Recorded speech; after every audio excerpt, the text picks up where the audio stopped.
When the Washington Redskins drafted Chase Young with the second overall pick in the 2020 NFL Draft, in real time, I gave the selection a grade of A-.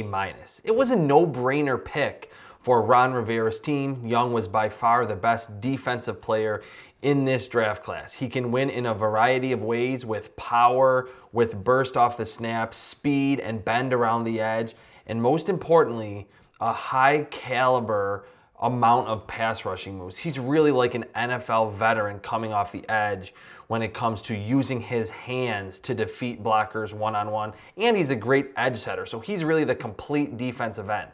The only reason I gave it an A- instead of an A was because I would have liked Washington to look more toward trading back just a few selections. That would have been better for the long-term stability of this rebuilding organization. Yes, they would have missed on Chase Young in that scenario, but they could have added more blue chip players with multiple first-round picks. Overall, the Redskins are getting someone who I believe has the ability to make a Joey Bosa or Nick Bosa type impact as a rookie.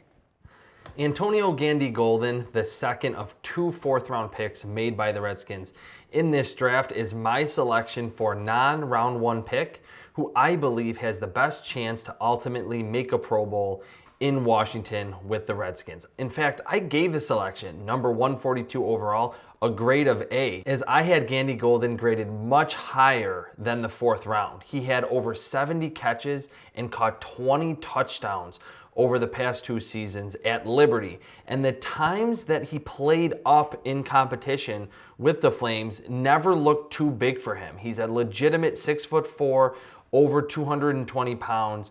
To me, one of the elite, high-pointing rebounders in this draft class. And even at the Senior Bowl, he separated a little bit against top competition at the cornerback spot. It could take him some time to learn the nuances of running routes at the NFL level, but this is a physical, big-bodied wide receiver who will help Dwayne Haskins early in his career. I'm going out on a limb with my best value selection for the Washington Redskins in this draft class because I didn't really like a lot of their picks after going Chase Young and Antonio Gandy-Golden in the first and fourth round, respectively. Antonio Gibson, the team's second pick, number 66 overall in round 3. I actually had Gibson graded a few rounds later than where Washington selected him, but hear me out on why I think it was the best value selection that Washington made. At 6 foot and 228 pounds with sub 4.4 speed and a lot of experience playing wide receiver, Gibson comes into the league as a raw playmaker who can line up in the slot, take handoffs in an offense that desperately needs more playmakers beyond Terry McLaurin. Adrian Peterson is in the twilight of his career.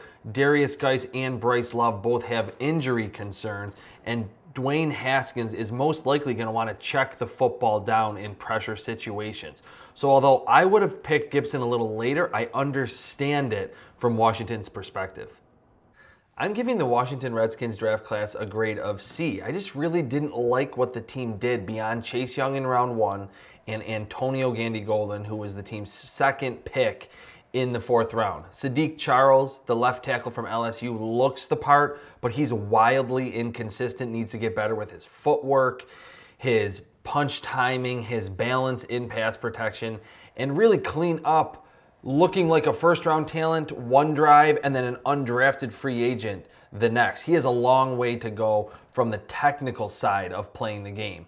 Khaliki Hudson never really improved from a stellar sophomore season. 5'11", 224 pounds. I don't know if he has the athleticism and the straight line speed to stick as that hybrid linebacker. For a team that had 8 picks in this draft, I really don't like what the Redskins did. Outside of getting Chase Young at number 2 overall and Gandy-Golden, who I think will contribute in a big way during his rookie contract.